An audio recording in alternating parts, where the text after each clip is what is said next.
I'm 100K in debt to a dangerous drug cartel. Now I'm being hunted down and might get killed. A few years ago, I was just an average guy working a 9-to-5 job trying to make ends meet, but I always had bigger dreams. I wanted to start my own business, be my own boss, and live a life of freedom and financial security. Little did I know that my ambitions would lead me down a path of darkness and danger. It was a regular Friday night, and I was out with my friends at a local bar. We were celebrating my best friend Jake's birthday and having a great time as the night went on and the drinks kept flowing. Jake pulled me aside and said he had something important to tell me. He looked around to make sure no one was listening and then leaned in close. I have a business proposition for you, he said, his voice low and serious. It's risky, but the potential payoff is huge. Intrigued and slightly buzzed, I listened as Jake explained his plan. He had recently met a guy named Carlos who was connected to a powerful drug cartel. Carlos had a proposition for us. We could make a lot of money by helping him distribute their product in our city. Jake assured me that it was a one-time thing, a quick way to make some serious cash and then get out. I was hesitant at first, but the thought of easy money was too tempting to resist. We met Carlos the following week in a dimly lit warehouse on the outskirts of town. He was a tall, imposing figure with a scar running down his left cheek. He exuded an air of danger and authority that made me nervous, but Jake seemed confident. Carlos laid out the plan. He would supply us with the product, and we would be responsible for distributing it. We would get a cut of the profits, and after a few deals, we would be set for life. The first few deals went smoothly. We made a lot of money quickly, and I started to believe that this might actually work, but as time went on, things started to get more complicated. The cartel demanded more from us, and the risks increased. We were dealing with dangerous people who didn't hesitate to use violence to get what they wanted. One night, we were ambushed by a rival gang and barely escaped with our lives. It was a wake-up call, but by then, it was too late to back out. Our debt to the cartel kept growing, and the pressure was mounting.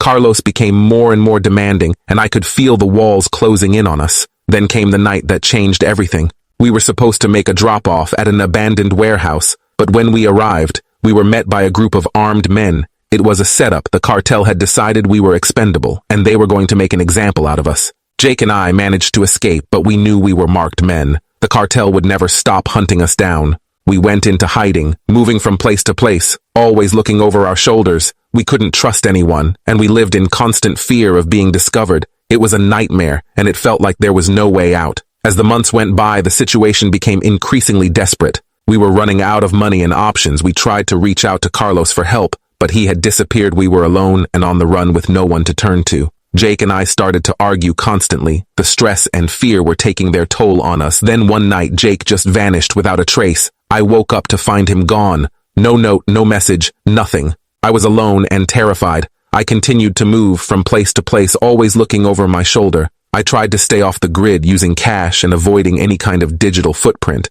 but the cartel's reach was long, and I knew they wouldn't give up easily. I started to feel like a hunted animal, always on the run with nowhere to hide. Then one day I received a message from an unknown number. "We know where you are," it read. My heart raced, and I felt a cold sweat forming. I knew I had to keep moving, but I was running out of places to go. I decided to take a chance and reach out to an old friend who lived in a small town a few states away. I hadn't spoken to him in years, but I hoped he could help me. When I arrived at his house, he was shocked to see me. I told him everything and he agreed to let me stay for a while, but it wasn't long before the cartel found me again. I received another message, this time with a picture of my friend's house. They were closing in and I knew I had to leave to protect him. I thanked him for his help and continued on my way. As I traveled from town to town, I started to lose hope. The constant fear and paranoia were wearing me down. I couldn't trust anyone, and I felt completely alone. Then one night, while staying in a cheap motel, I heard a knock on the door. My heart raced as I peered through the peephole. It was a woman I didn't recognize. She looked disheveled and scared. I hesitated for a moment before opening the door. "Please help me," she said. I let her in, and she quickly explained that she was also in debt to the cartel. Her name was Maria, and she had been on the run for months. We decided to team up, hoping that we could protect each other and find a way out together for a while. It seemed to work. We moved from town to town, always looking over our shoulders, but at least we had each other. But then things took another dark turn. We were in a small town in New Mexico when Maria disappeared. Just like Jake, one moment she was there and the next she was gone. I found a note on her bed that simply said, "I'm sorry." I was devastated and alone. Once again, I didn't know if Maria had been taken or if she had left voluntarily. Either way, I knew I couldn't stay there. I packed my bags and kept moving, always looking over my shoulder. That's when I got another text message. "We're close." It read, "You'll never escape." I felt a cold chill run down my spine. I knew they were right. No matter how far I ran or how well I hid, they would find me. Eventually, I was a marked man with a price on my head and no way out. I started to lose hope. The constant fear and paranoia were taking their toll. I couldn't trust anyone, couldn't stay in one place for more than a few days. I was a ghost, haunting the fringes of society. Then one night I was staying in a rundown motel in Arizona when I heard a knock on the door. My heart raced as I peeked through the peephole. It was a man in a suit. He looked out of place in the rundown motel. "Who is it?" I called out, my voice trembling. "I'm here to help you," the man said. "I know what you've been through and I have a way out." I hesitated for a moment before opening the door. The man stepped inside and handed me a business card. "My name is Agent Smith," he said. "I'm with the FBI. We've been watching you and we know about your situation. We can offer you witness protection in exchange for your cooperation." I felt a glimmer of hope for the first time in months, but I was also skeptical. "Why should I trust you?" I asked. "How do I know this isn't another trap?"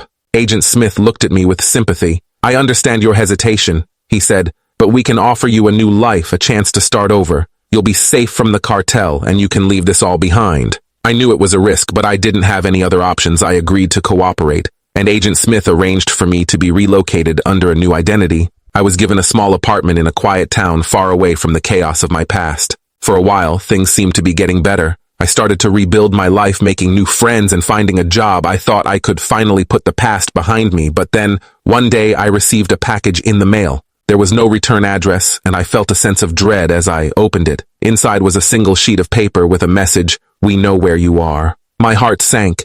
I knew that no matter how far I ran or how well I hid, they would always find me. I was a marked man living on borrowed time. I don't know how much longer I have, or if I'll ever truly be free from this nightmare, but I'm determined to keep fighting, to keep running, and to never give up. A few weeks after that ominous message, I decided to take a more proactive approach. If they were going to find me no matter what, I needed to be prepared. I began to train myself physically and mentally. I took self-defense classes, learned how to use a gun, and even studied survival tactics. I was no longer going to be a helpless victim. I was going to fight back. I also started digging deeper into El Diablo's operations. If I could find some dirt on him or his organization, maybe I could use it as leverage to negotiate my way out. I reached out to some old contacts and spent countless hours on the dark web piecing together information. One night, while I was sifting through some encrypted files, I stumbled upon something huge. It was a ledger detailing all of El Diablo's transactions, bribes to officials, shipments, routes,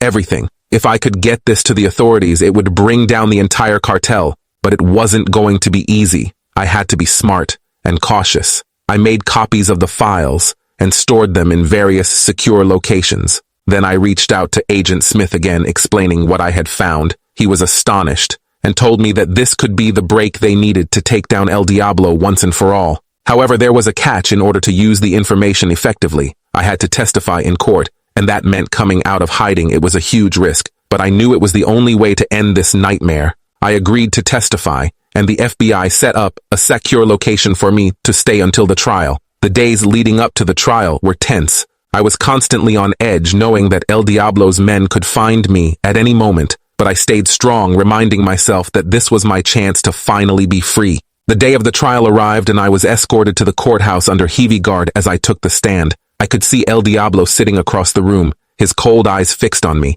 I felt a surge of fear, but I pushed it down and began to speak, recounting everything I knew about his operations. The courtroom was silent as I laid out the evidence, the ledger, the bribes, the shipments. I could see the jurors' faces changing from skepticism to shock as the full extent of El Diablo's crimes became clear. When I finished my testimony, the prosecution presented the physical evidence, the copies of the ledger, and other documents I had found. It was a slam-dunk case, and El Diablo knew it. As the trial concluded and the jury delivered a guilty verdict, I felt a weight lift off my shoulders. El Diablo was going to prison for a long time, and his cartel was crippled without its leader. The cartel still had loyalists who would want revenge, and I had to remain vigilant. The FBI helped me relocate once again, this time to a remote location with a new identity. I was starting over for the third time, but this time I had hope. Despite the lingering fear, I found moments of peace. I would sit on my porch in the evenings, watching the sun set over the mountains, feeling grateful for every day I had survived. One day I received a letter in the mail. It was from Agent Smith.